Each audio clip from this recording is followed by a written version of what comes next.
Muy buenos días a todas y a todos. Nuevamente soy el Padre Nicolás, desde aquí, desde Jutiapa, Guatemala, en este miércoles 13 de mayo, en cuarentena, en Pascua, todavía meditando así esta palabra de Dios en los Hechos de los Apóstoles, que para ubicarnos un poco, estaba justo finalizando la misión de Pablo y Bernabé, ya no por Antioquía, sino habían regresado de todas las comunidades que habían visitado. Pero sucedió esto, que vamos a escuchar ahora. Y dice así en la lectura de los Hechos: algunos venidos de Judea enseñaban a los hermanos que si no se circuncidaban, según el rito de Moisés, no podían salvarse. Pablo y Bernabé tuvieron una fuerte discusión con ellos, de modo que se decidió que Pablo y Bernabé con algunos más acudieran a Jerusalén para tratar este asunto con los apóstoles y los ancianos. Los enviados por la comunidad atravesaron Fenicia y Samaria, contando a los hermanos la conversión de los paganos y llenándolos de alegría. Llegados a Jerusalén, fueron recibidos por la comunidad de los apóstoles y los ancianos, y les contaron lo que Dios había hecho por su medio. Pero algunos de la secta farisea que habían abrazado la fe se levantaron y dijeron que era necesario circuncidar a los paganos convertidos y obligarlos a observar la ley de Moisés. Los apóstoles y los ancianos se reunieron para examinar el asunto. Esto es palabra de Dios. Te alabamos, Señor. ¿Y qué nos dice este lenguaje de hace 2000 años atrás? Es un gran momento eclesial. ¿Y por qué? Porque este es el Concilio de Jerusalén. El primer concilio, la primera vez que se une la iglesia para tratar un asunto, un conflicto, ya no externo, como le pasaba a Pablo y Bernabé, sino interno, con la comunidad de Jerusalén, con la comunidad de los judíos. ¿Y por qué? Porque la comunidad de los judíos era mayoritaria. Estos de Antioquía y estas pequeñas comunidades recién comenzaban, pero Pablo y Bernabé habían descubierto que el Espíritu Santo estaba en ellos y en su propia cultura. Pero los judíos tradicionales querían, no, primero que se haga como Jesús, como todos los apóstoles judíos, que cumpla la ley de Moisés, y después, sobre todo, ¿cuál era el problema y el conflicto serio? La circuncisión. ¿Por qué? Porque cuando para alguna cultura algunas cosas son buenas y hasta sagradas, para otras culturas son repugnantes. Miren lo que les digo. ¿Y por qué? Porque la circuncisión, o sea, cortarle la punta de la piel del pene para los judíos y ciudades, pueblos vecinos también, porque los sirios y otros también lo hacían. Y uno dice, ¿por qué lo hacían? Porque tenían la concepción de que todas las enfermedades entraban por ahí. Le entraban a los hombres por el prepucio. Y entonces se sacaban de una vez el prepucio y lo tomaron como rito sagrado. Pero claro, para los griegos y los romanos, cortarse la piel del pene era como una castración, era repugnante. O sea, lo que para los judíos era y es hasta hoy, un signo de ser judío. Por eso ustedes saben que en la guerra el tema de tener el prepucio cortado en el pene era el motivo de condenar a muerte porque eran judíos, aunque se salvaban si sabían, por ejemplo, en los nazis el Padre Nuestro. ¿Por qué? Porque eran vecinos, no eran judíos. A ver, eran sirios o algunos de ellos que también hacen ese rito de circuncisión. Pero en aquel entonces el choque era tan fuerte. ¿Por qué? Porque no estaban respetando el Espíritu Santo en las culturas griega y romana, que todavía eran minoría. Después veremos que van a ser una mayoría absoluta, ¿no? Pero al principio no. Entonces, ¿qué hacen? Pablo y Bernabé viajan hasta Jerusalén, cuentan lo que pasó con las otras culturas y por primera vez empiezan a haber un diálogo profundo, por supuesto cultural. Si Jesús había o no venido solo para el pueblo judío o para todos.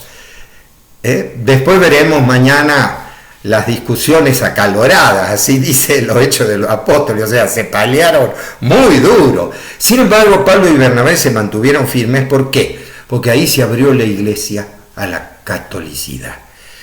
Y uno dice, eso pasó hace 2000 años, ¿no? Sigue pasando. ¿Por qué? Yo fui a una cultura como la achuar. ¿Y qué hacen los achuar? Así como nosotros nos lavamos los dientes todas las mañanas, los achuar se lavan el estómago todas las mañanas. ¿Y cómo hacen para lavarse el estómago? Toman guayusa, que es como un mate cocido suave. Yo tomaba y no me hacía nada, me gustaba porque es parecido al mate cocido. Y entonces, ¿qué hacen? Toman guayusa y vomitan. Porque si no vomitan, no se lavaron el estómago.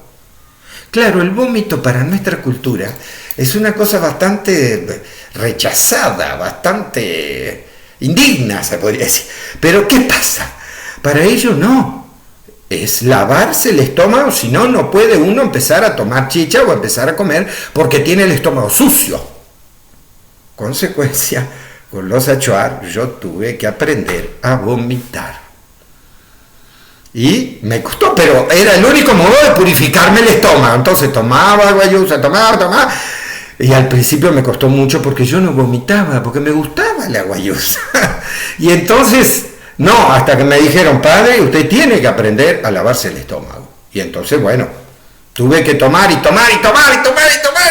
como 5 litros para que me hartara. Y entonces sí, vomité y me limpié el estómago. Y entonces aprendí que cada mañana hacían ese rito, porque era el momento también de aconsejar, porque se purificaban de madrugada a las 4:30, 5 de la mañana, ¿no? Entonces ven como que una cosa cultural para unos es purificación y es un ritual, y para otro es un rechazo. Y uno dice, bueno, pero eso le pasó al padre porque se fue a la selva a vivir con los achuar. No, señores. Ese tema sigue pasando en la iglesia. Y uno dice, ¿por qué? Porque seguimos pensando que la evangelización es una cultura y no es así. Hay gente que todavía no acepta el Concilio Vaticano II hace 60 años. Y todavía dice, la lengua de la iglesia es el latín. ¡No! El latín es la lengua del Imperio Romano, lengua muerta porque el Imperio Romano también murió. La lengua de la Iglesia Católica es todas, por eso es católica, de todas las culturas. Y justamente, ¿cuándo pasó este conflicto cultural? Acá, en el Concilio de Jerusalén. ¿Por qué? Porque se checaron las culturas. La judía con la griega, la romana, que claro, antes eran minoría. Después del segundo y tercer viaje de Pablo ya no fueron minoría, sino mayoría absoluta.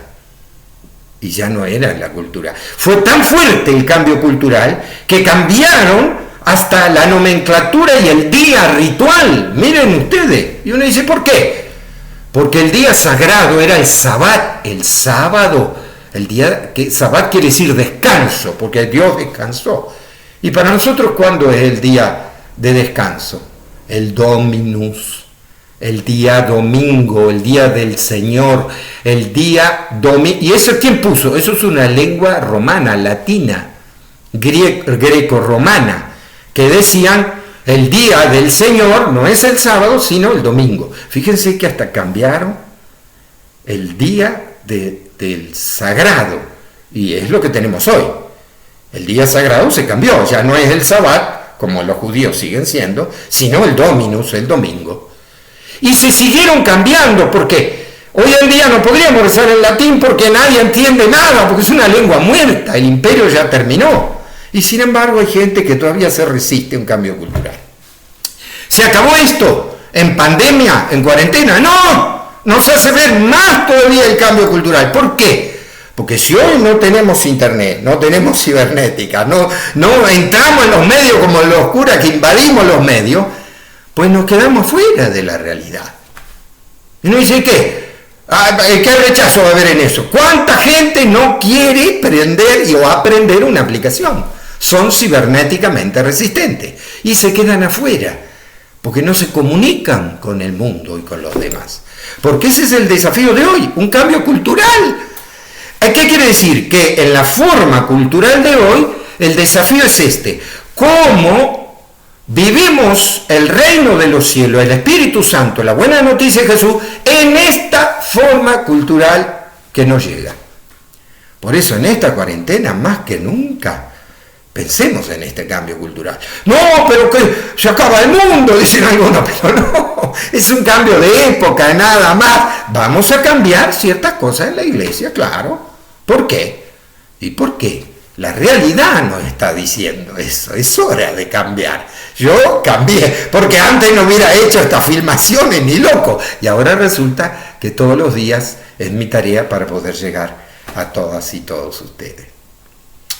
Seguiremos mañana, que Dios los bendiga, en el nombre del Padre, del Hijo y del Espíritu Santo.